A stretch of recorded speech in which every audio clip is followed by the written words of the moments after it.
Hi friends. Friends, most of you are in a stage wherein you are preparing for defense services exams. You are either preparing for written exams or for SSB interviews. If you go to Google and start Googling, you will find complete information on written exams and also on interview. What type of psychological tests are there, what are the other various tests, GTOs, interview, everything you will find. But nobody will tell you what are the qualities which are required of an officer after he joins in the unit.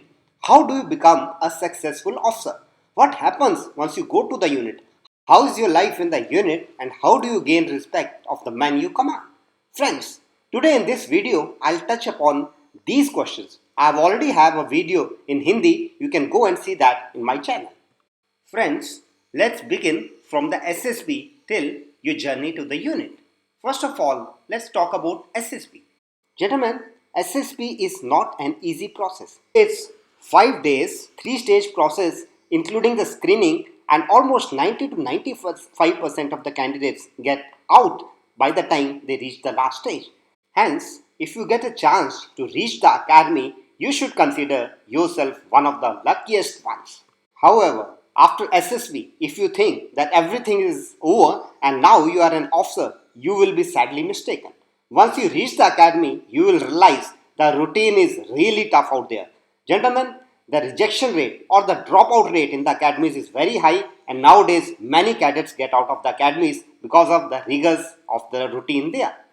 However, friends, the training in the academy is deliberately kept that way so that the values which you imbibe there guide you throughout your life. I remember during my NDA days when one of the cadets he fell about 1 kilometer from the finish point.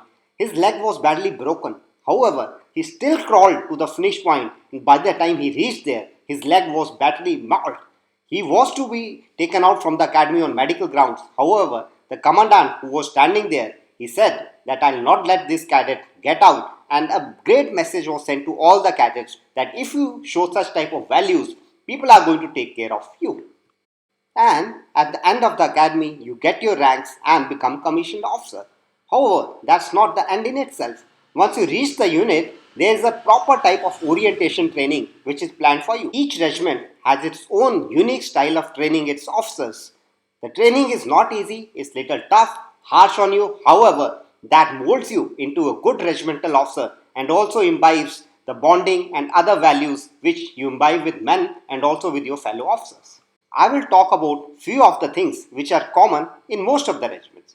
Gentlemen, once you initially join the unit, you are not sent to officers' quarters.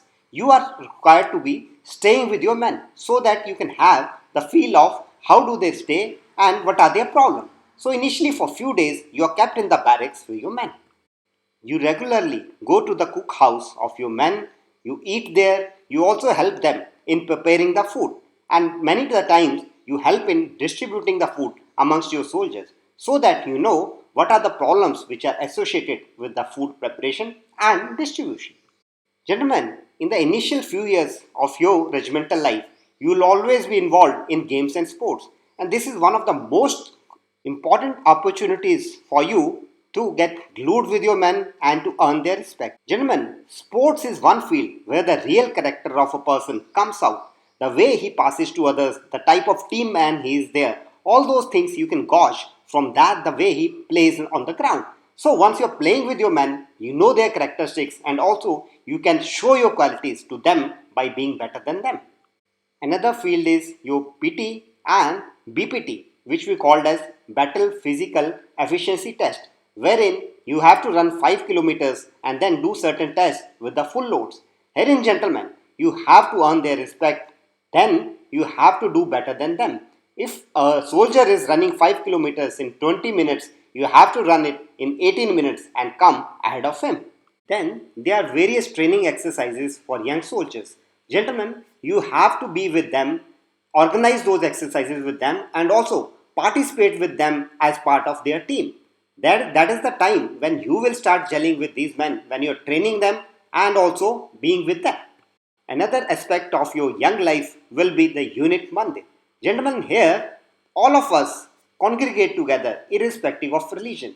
Indian Army is one of the most secular organizations wherein everybody irrespective of their religion get together and celebrate all type of religious functions.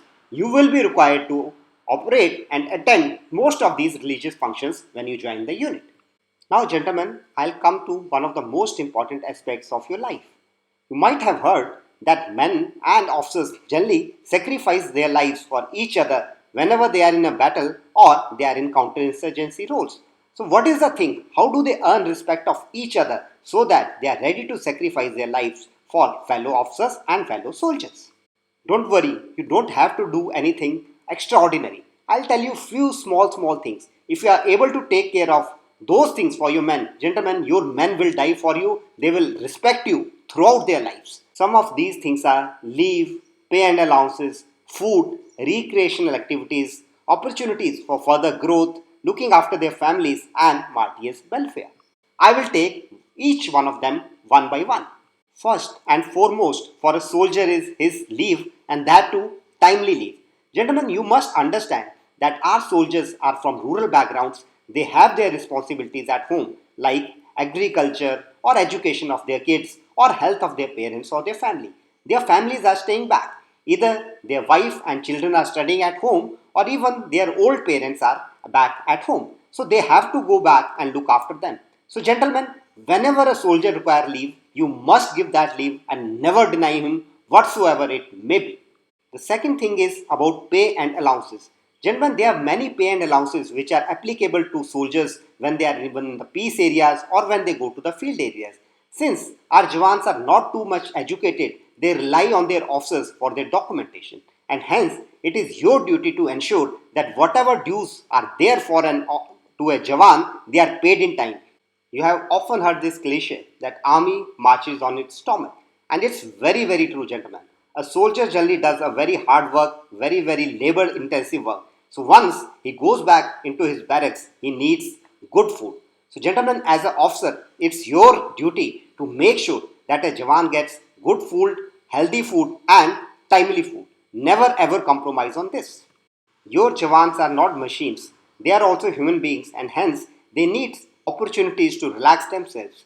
Gentlemen, as an officer, it's your duty to organize recreational activities for your Jawans and their families. You can organize a movie, a picnic trip, or some type of melas so that they are kept involved and they enjoy themselves. Friends, the best satisfaction what you can get is when your Jawan who has been trained by you, who has been guided by you, he becomes a commissioned officer and comes back and salutes you. Gentlemen, there are many potential candidates in your units. Once you go there, you'll interact with them and you realize that they are good. They have OLQs or what we call as officer-like materials. However, due to certain things, due to their educational background, they have not got opportunities for commissioning. Hence, you should identify these type of men, provide them opportunities for higher education and guide them for ACC or SCO commission. Other thing you need to understand is that family is an important part of a soldier's life. You need to look after your soldiers' families, like their education, grooming of the lady wives, also providing tuitions etc. to the children. You must solve their problems, guide them, and make sure that the families are living happily in the quarters. Last thing, gentlemen, which none of us wants to face, but does happen sometimes when you are in operational areas, is martyrdom of one of your Jawans. Gentlemen, whenever something like this happens, you have to be extra sensitive and make sure that whatever due is to the Jawan, it should be done. Like, you must organize proper last rites. You must send suitable party to his village where his last rites are held properly. You must ensure that whatever dues like various type of grants which are due to that officer are paid to the family of that deceased and his children are taken care of. You might think of then making memorials in the unit or at the village where he stays. Gentlemen, if you incorporate these small things in your daily routine, in your character, your Jawans will give their wholehearted cooperation to you and if required, they will be willing to die for you. Ladies and gentlemen, in our channel Rahagir India Students Adda, we have complete information about defense related exams, written exams and also about SSB. We have most of the videos which you require for your SSB preparation. Please do watch them and don't waste your money on coaching academies. Friends, on our part, we have taken a lot of effort to provide you all the information which you need to not only pass your exams but also to become successful officers. Please share it with all. Jai Hind. Thank you.